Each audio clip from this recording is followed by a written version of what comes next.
So this is Gordon Guthrie. He is a developer at BASHO. BASHO make Riak, which is a NoSQL database. And I am Michael Carney. I'm a sales guy. You can tell because I have a nicer shirt at the end of the day. That's okay. But I'm going to talk for 2 minutes, and Gordon will talk a bit in detail about the product afterwards. We did want to make an announcement, as Ruben said. We have a new version of Riak that's out, but we noticed during the talk, which was a very good talk that we just watched, and we had lots of slides prepared to explain the Cap theory and lots of stuff. That's in your deck, isn't it? We had lots and lots of slides, and we can just jump right past them all because of the excellent explanation of the Cap theory. There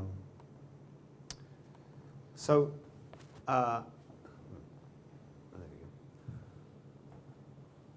So first of all, now I noticed in this presentation we talked about Redis, we talked about Mongo, Cassandra, so on and so forth. Who has heard of, who uses Riak? No one. Okay. Who has heard of Riak for a t-shirt? Can you throw that over? Nice. And then we asked one more question at the end for another t-shirt. We only have 2 t-shirts, I'm sorry. So we thought we'd change slightly and just explain who Riak, or what Riak is, who BASHO are, who we are, what the product does, how we try and, how we fit into the NoSQL world. So we changed slightly, and we'll talk about our announcement maybe a bit less than we thought. So, and 5 minutes only for the sales guy, then the engineer will speak. So Riak, BASHO. BASHO is the company, and Riak is the product. BASHO is Mr. BASHO, Senor BASHO, was a Japanese poet, actually, 16th century. And we do have Japanese origins. The company was founded by executives Akamai. Do you know Akamai? So, but the company is American, just opened in Spain. They have a Bet365 site now for Spain. And Bet365 are based on Riak. And in fact, a lot of big gambling companies, some of the biggest in the world, are based on Riak because they can't afford to lose data. Each piece of data is a piece of money. And Gordon actually used to work for Bet365. I don't know if you want to add something, but sure. I mean, Bet365 will put $1 billion through Riak in about 10 or 11 days. So it's a lot of money. And the system's not available, then it is literally burning money. Their system goes down. It's all in-play betting. So Real Madrid is playing Barcelona, and next corner, next goal, number of corners, the odds change in real time. So every time somebody kicks the ball up the thing, the odds of who might win will adjust. Your bet changes. You press the button, you pay money, you win. But literally, any downtime is a giant pile of money gone forever. So availability is the key thing. Thanks. So again, we'll just touch, just for 2 seconds, just to bring you guys up to speed. The NHS, do you guys know the NHS? It's the medical services in the United Kingdom. It's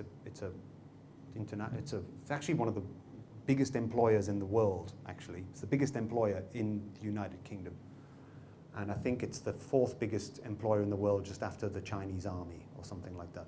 But it's an extremely, and the Indian army and the US army, and then it's the NHS. So you have the contrasts of army, and then hospitals. So it's quite, but the NHS is a really important use case. It's the first really critical use case of a NoSQL database. And by critical, I mean this is patient record. This is access to patient records. So we went into production last year. We replaced Oracle, which was having some problems just because there are so many connection points. It's not that it's a particularly big database.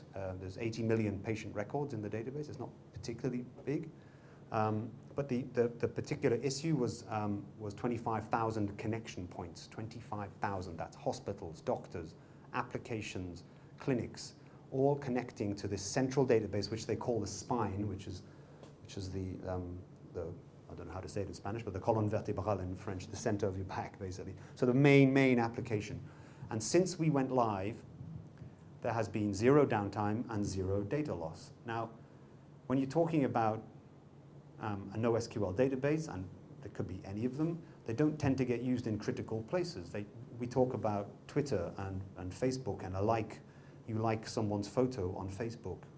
And if they lose that it's not really the end of the world. But in this particular case, it is.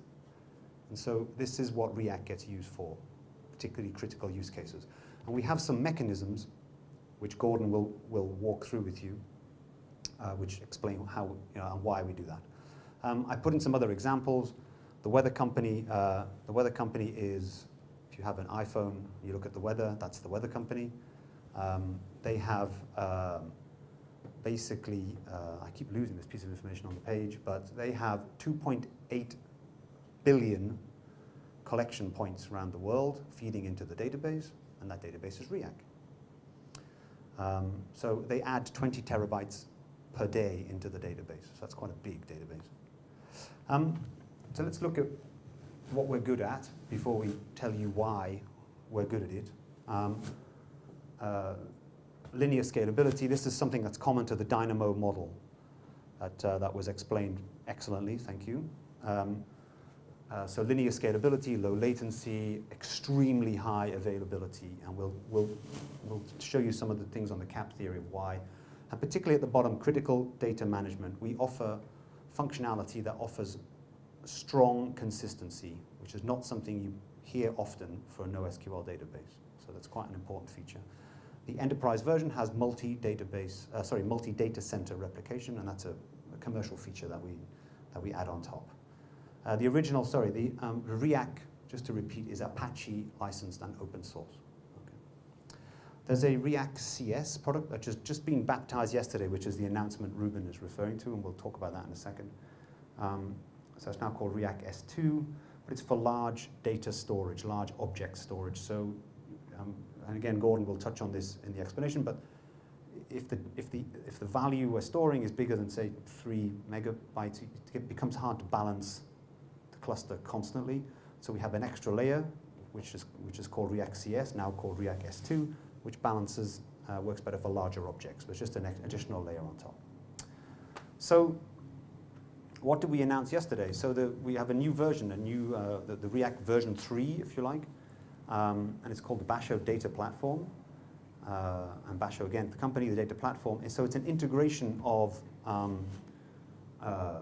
basically new pieces of software, notably Spark and Redis, and the cluster management tools of Riak can be used to deploy nodes of Spark and Redis, because Spark is reliant on, for example, Zookeeper, and Zookeeper has its own advantages and disadvantages, but it has its problems.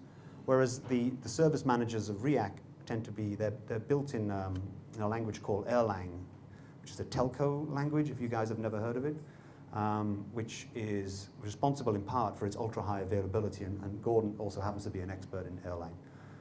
So the features of keeping these services alive in Riak are extremely well tested and extremely performant.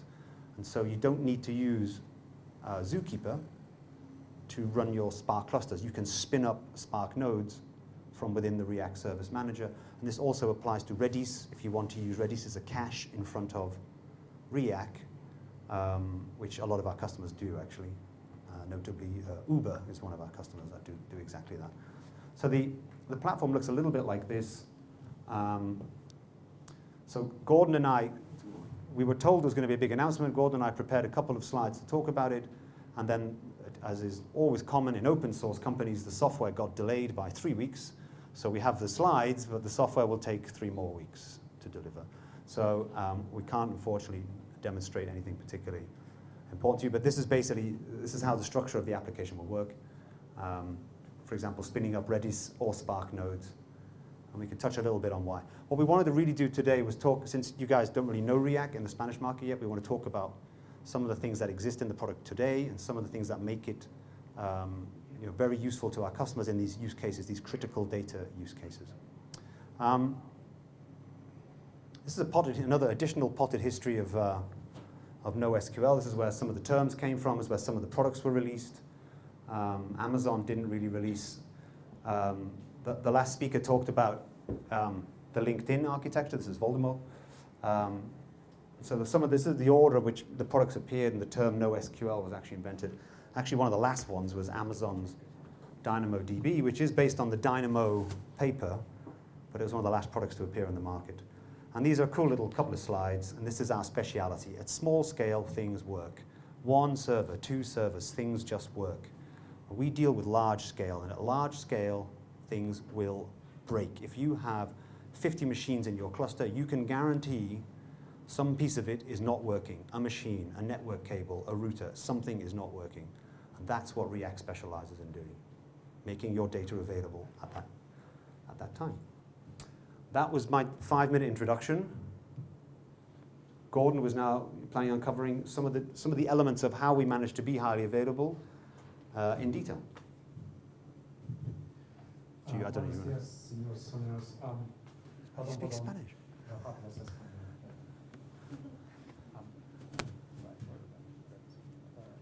Do you want this? I don't know if this is working even. I don't think it's even on. It's working. Thank you.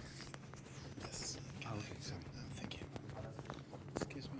Can I put your microphone? Oh, sure. The recording. I'll just stick it in there. Or back pocket. Can I put it here? Sure. Okay, thank you. Good evening. I'm going to be talking about one particular aspect of Riak, which is convergent replicated data types, and it's a technique that we can use to solve some critical data problems for application developers. If you look at the sort of the world in which we live in, we've gone through the Cap Theorem, we understand the difference between an available, an AP system and a CP system. So systems can either be available and partition tolerant or consistent. And we find that different elements of your data architecture in your enterprise have different constraints. So we're seeing on systems that are transactional that face customers, we see pressure to have this very, very high availability. And 5 nines availability is 5 minutes a year downtime. So if your system is taking in customer money, you want that system to be available. But on the other side, on the company side, you need to have consistency. What is my day sales? What is my hour sales? What are my minute sales? And you want your data to be reconcilable so that you can feed your financial systems and your operational management systems in a consistent way. So on this side of the house, we need to be consistent. And what we're trying to do with Riak is help you in that world of bridging both those gaps. And our aim really is to have an available system at one side and a consistent system at the other side, and the data platform to help you integrate with because you're never going to have, the days when you had a single database in your enterprise is now gone. You're going to have some caching, you're going to have some Redis, you're going to have an Oracle thing to do your finances, you're probably going to have some MySQL somewhere, and you may have Riak. And the CRDTs are one of the techniques that we're able to use to manage this gap between availability and consistency in a way that delivers both sides of what seems like an impossible bargain to the customer. I'm not going to explain, I'm going to run through some of this. So I'm going to talk to you and explain to you how Riak, you can run Riak in 2 modes. You can run it in a CP mode where if there is no partitions, the data will be consistent. But if you have a partition problem in your cluster, the data will refuse to accept writes. It'll say, I can't accept this, I can't accept this. And it won't be, it's not a complete degradation of that because it uses, it basically smears consistency across the cluster. And if you lose 1 out of 5 nodes, it will refuse 1 in 5 of your writes, but let the other fall through depending on the key. And the other side is the Riak AP system, the available system. So I'm going to be talking really about the availability today. But both systems run on top of the same logical architecture. And the architecture we use is a thing called the ring and a ring. Simply, I take a key, I hash it to a number space, and then I allocate that number to a slot. And what happens is I take a key and it tells me you're going to write me onto the ring in position 8. And then to make my data available, I then write it in position 8, position 9, and position 10. And the idea is that I'm going to have this piece of data in 3 places in my cluster. But the ring is a logical construct. So I have this ring, in the ideal ring in the world, and then when I... And allocating it is really straightforward. If you imagine I had... Normally you would have 256 slots in your ring, but to make it easy, I'm going to have a ring of 16 slots. And I'm going to have a number space of 2 to the 8.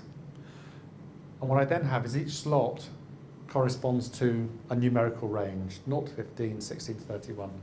And when I get my data in, key value, Alice, hello, I hash the key, I get a number, and that means put me in slot 2, starting in slot 2. And for availability, I'm going to write slot 2, slot 3, slot 4. And when my ring comes out, it just writes to 3 machines. So I now have data in my cluster in 3 places. And the reason we have a logical ring and a physical cluster as 2 separate things is because the logical ring will always exist. And all the machines in the cluster share this same thing. We commit the ring as a multi-phase commit around the physical machines, and they all share this understanding of where data should be. But what actually will happen is your machines will die, it'll catch fire, it'll break down, somebody will switch it off, and you have to live in that world. And what happens in that case is you will still get 3 writes. If this machine dies, when you buy something from Amazon and you're not in your house, well, certainly I live above a shop, so if we're not in, the postman gives it to the shop. And that's what's happening here. I'm not in, and the postman's giving my parcel to the shop. And the idea is when I come back from work, the shop says, oh, there's a parcel for you, and you'll get the data back. So the physical machines will, any of these machines will continue to accept data, and it'll be in the wrong place. And it keeps track of the stuff that's in the wrong place, and when the cluster comes back, it hands it back to the right person. So when that machine, somebody switched it off by mistake, they switch it back on, and the cluster then says, oh, I've got, this was wrongly delivered, give it back. So I always have my 3 copies of data, and the system will continue to both do reads and writes, even if you might have a 15 machine cluster and one machine goes down and then a rack catches fire, and it'll continue going down until there's only 1 machine left. And it'll write it 3 times to the 1 machine, but it'll continue to try and serve you. Whatever happens, Riak will try and stay up. And that's pretty good, but it's not really enough, because the other critical problem in a cluster is not when you lose a box, it's when you get a network partition. And because we went through the Cap theory before, I'm not going to do that so much, but what we try and do in the world of Riak is allow you, although you can never get all 3 of these, we allow you to, you can either run a CP system in Riak or you can run a CA system, and you can mix those in the cluster. I can have a bucket, and I can say this bucket is CP and this bucket is AP. But we can do more than that by tuning some parameters inside Riak. The typical parameters you've got is how many copies I write to the cluster, how many copies I need to have read to guarantee it's the most up-to-date data. I can start adjusting how consistent my data is. So a lot of customer users will write 3 pieces of data and read 1, and that means that your data in the event of a partition could be a bit stale. If I've got the correct data written in 2 places and an old piece written in the 3rd place, and I do a read and it happens to go to one of them, I can get stale data. Now I can force that to be more consistent by reading from 3, but that costs me some latency, and I can do all sorts of little tweaks and tricks. By changing various parameters, I can get it consistency, a bit more consistent, a bit less consistent, a bit more partition tolerant. I can adjust how many failures the cluster can have before it will stop taking any writes and reads, and I can sort of adjust the parameters depending on a particular bucket's needs in this space. And what happens when a partition partitions will happen, and if we look at an example of a partition here, the network card between two racks has gone down, and because each of these machines shares a logical picture, now we have a partition, we have two rings, and we have two clusters. And so somebody is connected to the top cluster and they do a write, and somebody else is connected to the bottom cluster and they do a write, and now we have two separate pieces of data. And the network card is swapped out, the engineer finds it, it's swapped out, and then the system goes into rebalance and it shifts the data around. The problem this gives you in an AP system that has no consistency is I now have two values of that piece of data. And the way Riak 1.4 dealt with it, it said, if you do a read of the data, I will give you all the siblings. I'll say, well, the value is this value and this value, and then you, the developer, have to make a choice. How am I going to resolve this? And developers do that in a number of ways. They have a timestamp, and they hope that their clocks are synchronized, and they hope that a later time represents a really later time and not just time skew between the two servers. Or they play Russian roulette, they toss a coin and shoot one of the pieces, or they have an algorithm that says, if you've got two numbers, pick the bigger number, or if you know, something like that. So, and this is really problematic for developers to merge these two values and reason about what they mean. It's very difficult for them to do. And so the topic I'm talking about tonight, CRDTs, is numerical techniques to resolve this problem. I've had a partition and I've got more than one version of the data back, and now I'm trying to figure out what to do. And we have CRDTs allow the data to be self-healing after partition. So when my cluster is running with a partition, it becomes inconsistent, and when the partition is healed, the data then heals itself. And that's the magic of CRDTs.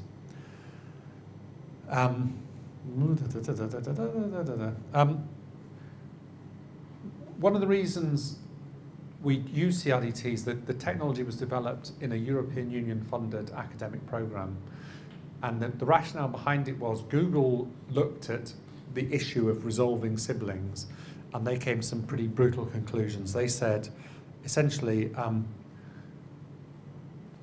we don't want to do it. It's not worth doing. We literally don't want to have to resolve this. They have a lot of systems that deal with inconsistent AP data, and they said it's too expensive trying to figure out how to heal data. And they said, we're going to move away completely from doing this. And their solution was to have strong time. And what they mean by strong time is they have data centers around the world. They put a $250,000 atomic clock in every data center. They then coordinate it. They may use a public satellite, or they may launch their own bloody satellite to coordinate it, but they then have strong atomic time in every data center. They have a cable that connects. They wire their computers to that data center. They adjust for the speed of light in the length of the cable, so that they have an adjustment for real time. And then they say, we actually know what the time is. And if an asteroid passes too close to the Earth and changes the gravitational field, their times change, but they put a little fudge factor in. They say, oh, wait a wee minute. So they solve time in a hard way. And the feeling was that if that becomes the way that you need to solve time, then Europe is going to be left out. So we said, could we do something cheaper and more academic? And the Sync-Free project out of IMRA in Paris, it's a pan-European project, and BASHO, one of the partners, then sat down and said, can we use mathematics to solve this problem instead of spending hundreds of money on data centers, very expensive. So that's the kind of background. And what I'm going to do is now I'm going to take you through a simple, understandable customer operation and show you how convergent replicated data types can resolve that problem. And it's a thing called, we're going to go through the partition cycle. We have a Riak cluster. It's everything's working, all the network cards are working. It's when you read and write, your data is both consistent and available. Whatever you write, you will read back immediately. And then something happens. We then have a partition system.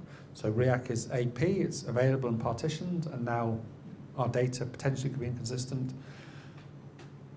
We're going to unpartition the data, and that now our data is this. We have siblings, we have non-consistent data, but it's still available, and that is this problem, the developer problem that Google doesn't like and our developers don't like.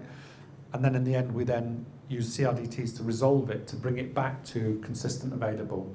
And there's a time lag there. So basically, you're now saying, I have a system that's CA, and operationally something goes wrong, and during the period of the outage, it's available and partitioned, and when the outage ends, the database has healed itself without developer intervention. So that's the key cycle.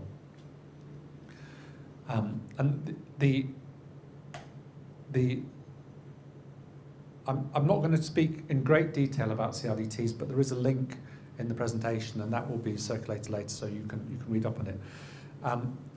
Essentially, a CRDT is what's called a Lamport vector clock. It uses vector clocks to resolve time.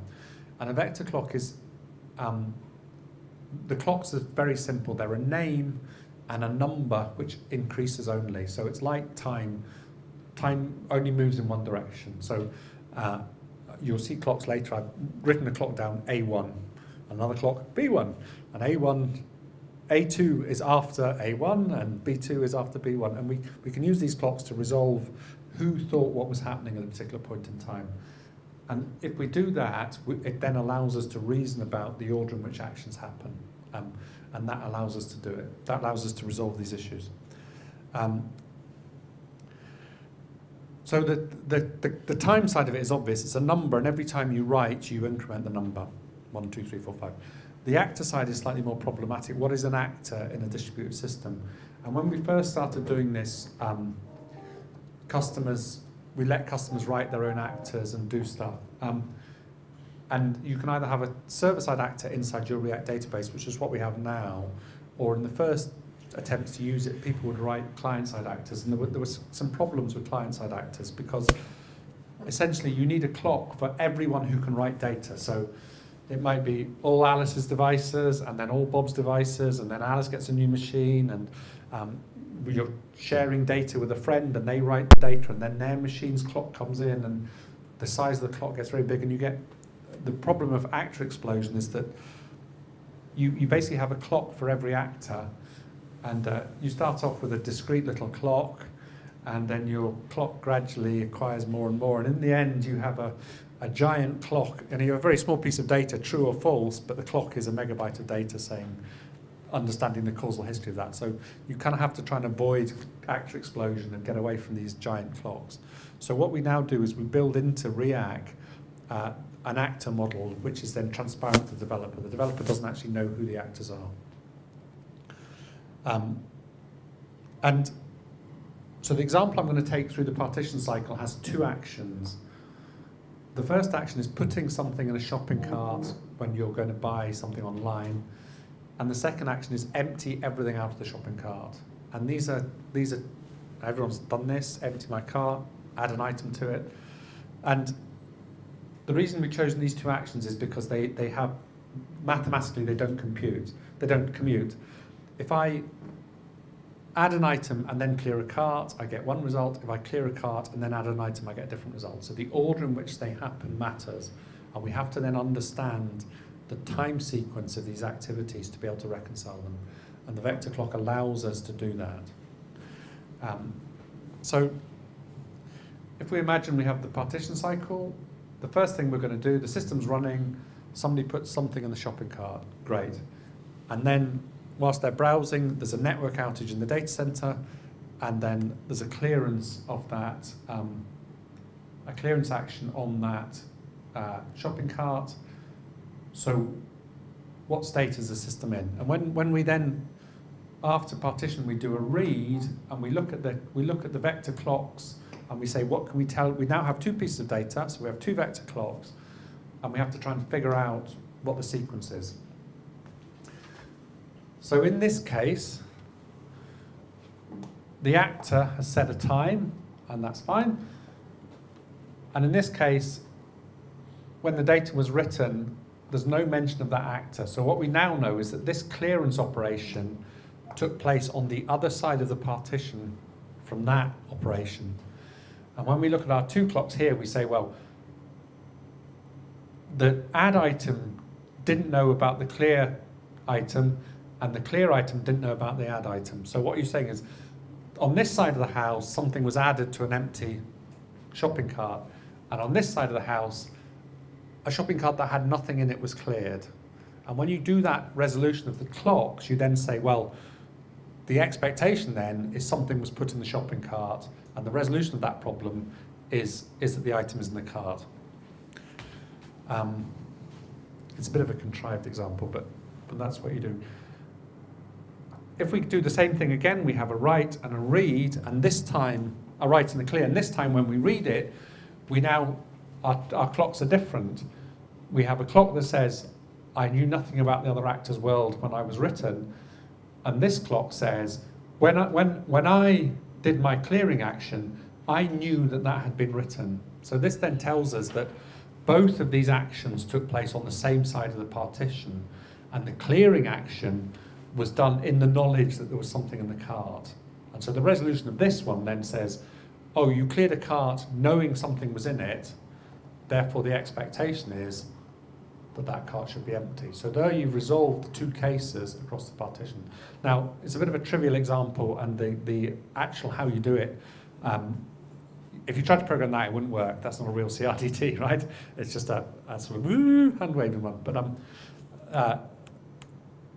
the underlying technology is based upon set theory, and you define the causal frontier across the actors as a joint semi-lattice that has a bottom and a least upper bound, and you then perform mathematical, and the vector clock structure then represents this join of sets, and the properties of the CRDT, it has certain mathematical properties around associativity, commutativity, and identity, and it has a function that can resolve a merge and whilst monotonically moving up that lattice in time.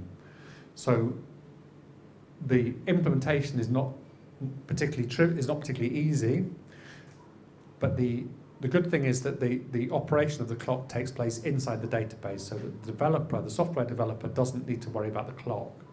The software developer writes and reads, and it writes a value and gets back a value, and the resolution of the difference is done automatically for you.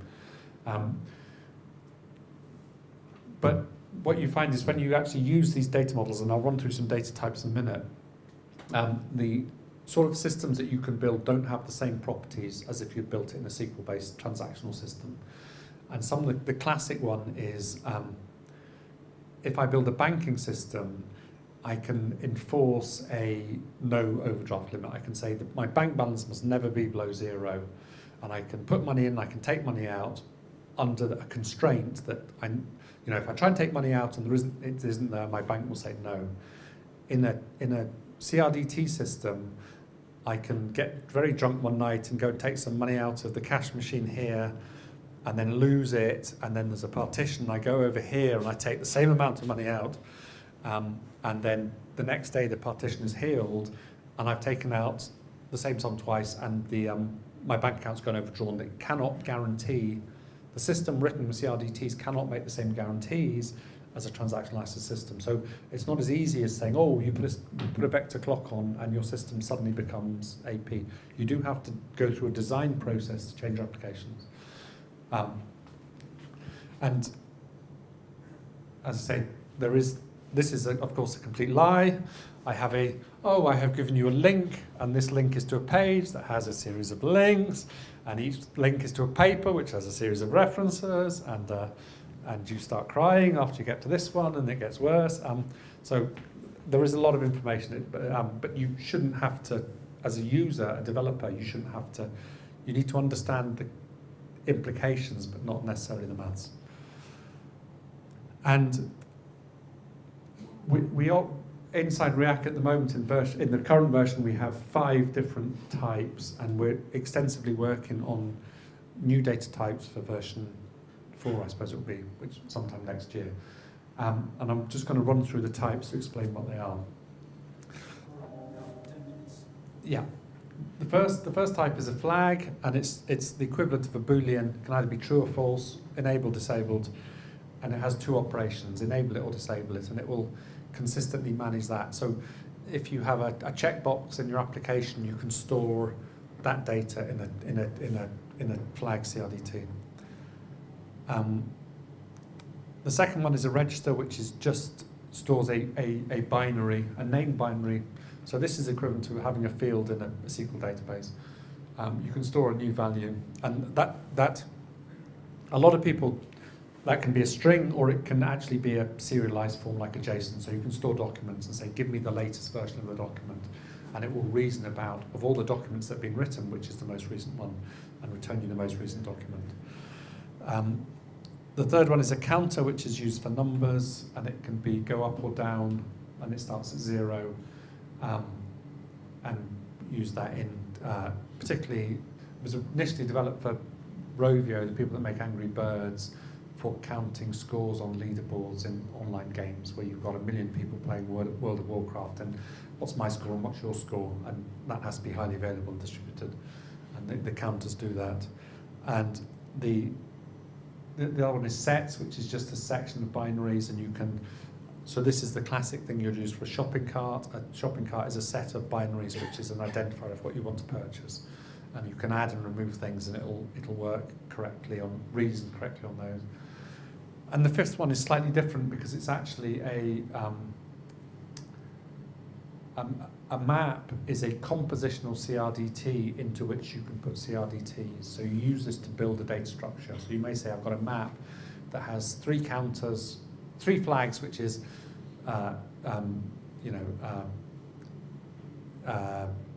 notifications on or off, something else, sound on or off, something yada yada yada. It may have a register saying what language do you want, in which you put Spanish or English or French, whatever.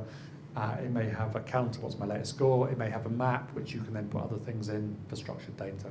So the map is a compositional element, and you can add things to it, and then so it's kind of like a KV store inside a CRDT, into which you can put other types. And with those, you can then start building some of these you can start building data systems which are then self-healing and highly available, low latency data systems that are resilient under multiple failures, network failure, disk failure, hard drive failure, server failure, and which will automatically heal and recover from partition. And that is the end of my presentation. Any questions? Yeah, sure.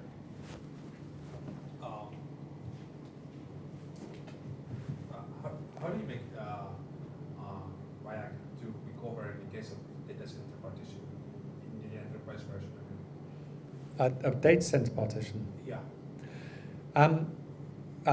Enterprise Riak will do bi-directional synchronization, and it uses CRDTs to recover the exactly the same way as a single data center. So it's part of the same ring?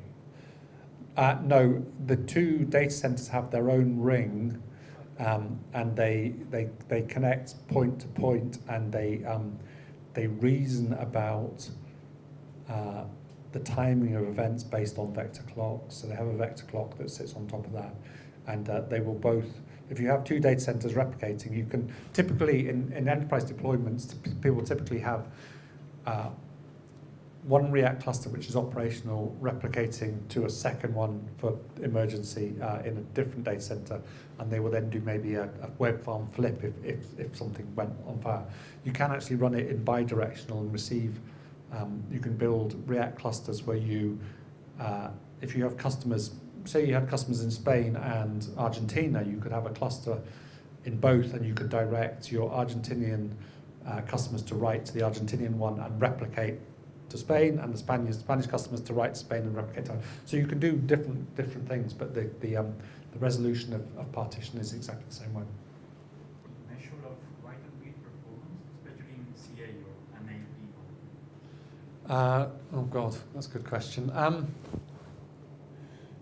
What do you mean, latency, or do you mean throughput? Yeah, or maybe some comparison with other competitors for the field. The system scales almost linearly because you basically hash out to many machines, and if you push the cluster up to 30 or 50, databases, you don't see, in AP mode certainly, you don't see a tremendous degradation in write performance.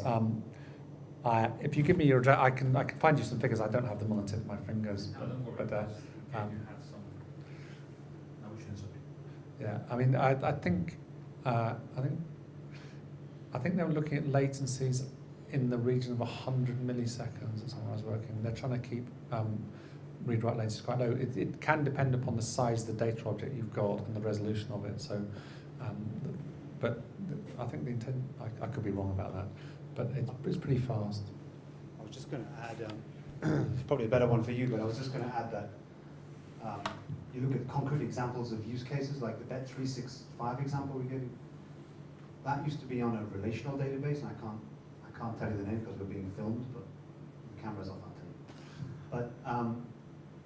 But the point is, Bet365 is very, there's peaks in traffic with, the match goes on, there's a peak.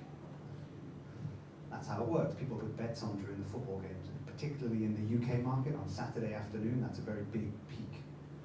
So they scale up for that, and as Gordon says, there's linear scalability. But there is a special day in England where there's a horse race called the Grand National, and you've never heard of it. It's just this crazy horse race where 80 horses run, and they have to do these big jumps.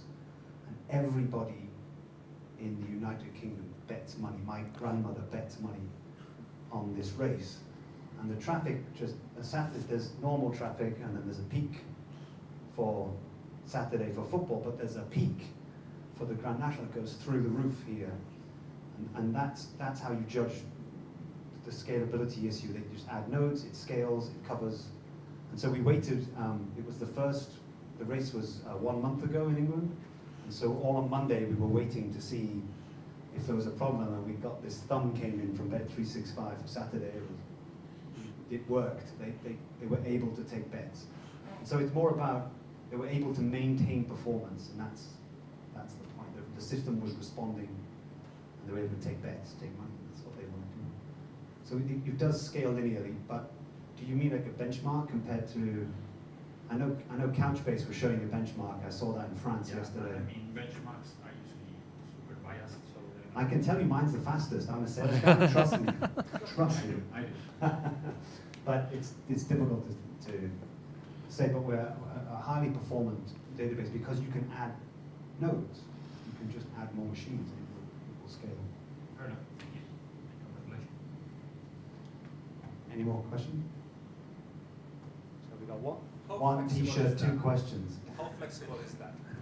I mean, how flexible is how you have a big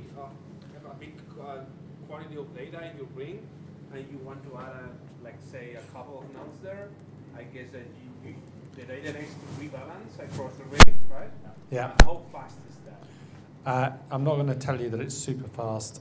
It will, depends how big your database is. It is. So the question is, if I have a ring with 5 machines and this is mapped to it, if I add a 6th machine, I have to move 1/5 of my data has to migrate, because this one was originally to that, says no, you're not there now, you're now here. So depending on your data, you get this big thing, and you have the example from Paris, which has got contract numbers again. Yeah. Okay, so sales guy being really honest, okay? Yesterday I was at a customer's in Paris, and they have 50 machines, 50 machines, okay? Which is a pretty big cluster actually, but it's a small company, but it's a big cluster. They distribute French press, so La Libération and just lots and lots of French magazines. They have 50 machines, 9 terabytes per machine, stored where they have a 60% capacity. So there's actually 9 terabytes of space, but 6 terabytes is used per machine. You have one problem, which happens on 50 machines, you have a problem. And it was a network cable, that's what it was. The hosting company changed the cable, so they changed the cable and put a low quality cable in. That screwed the machine, didn't work anymore, or it severely reduced its capacity. So they needed to fix it. When you take that machine out, it has to rebalance 6 terabytes, and it takes 4 hours. So there you are, there's an honest answer. It can take time, but there's 6 terabytes per machine. so they have a very big amount of data. Yeah. And in actual fact, we have a solution for them called tiered storage, which we can help them figure it out, but they just don't use it yet. But that was, so it can take time if there's a lot of data. Yeah. You would find, if it happens during peak time, you're going to have, the rebalancing won't happen, the system will stay up, and then at night, as it quietens off, the rebalancing will kick in, it will happen, and bring it in and out. So the typical approach when you want a flexible system that adapts to the peaks of your traffic may be doing adds and removes of the nodes beforehand. We find with our enterprise customers, they tend to have their own servers, so they don't have that scale up, scale down. They tend to pre-purchase and other things. So in the cloud, that makes sense because in the cloud it makes sense because I rent you 2 servers and then I take them back and then I rent them to you tomorrow. In the enterprise, not so much. Well, you're going to go to your data center, take it out, but it doesn't work. Any other questions that we can help? Thank you very much for putting up this. And who, well, the only question I can think of is, who wants a t-shirt? Two questions to one. Thank you very much, guys.